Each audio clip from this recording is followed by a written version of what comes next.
The hot topic of the hour, the economy under President Trump's second term showing promise after a better than expected read of Trump's economy keeps chugging along and defying predictions of all those gloomy naysayers. You watch the news, you're told the economy is booming. GDP is up, and the S&P 500 is breaking records.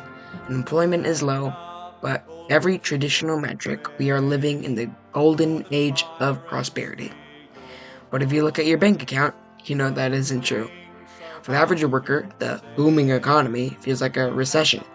You're working harder, debt is piling up, and everything from rent to eggs costs twice as much as it used to. So what's going on?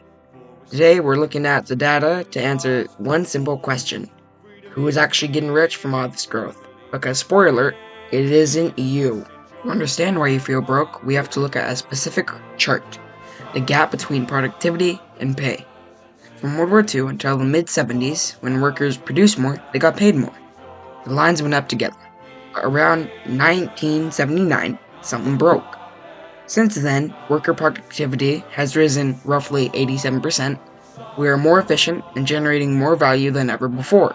The typical worker pay has only risen about 33% in the same time frame.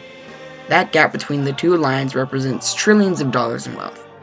That money didn't disappear, it was transferred, but from wages of the workers who created it directly into the pockets of shareholders and executives. While your wages have barely moved, the cost of living has exploded. Let's look at housing.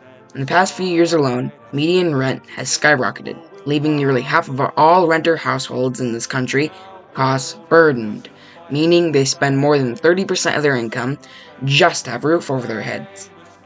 It is the same story of food. You've seen the prices at the grocery store. We're told this is due to inflation or supply chains. At the same time, prices went up.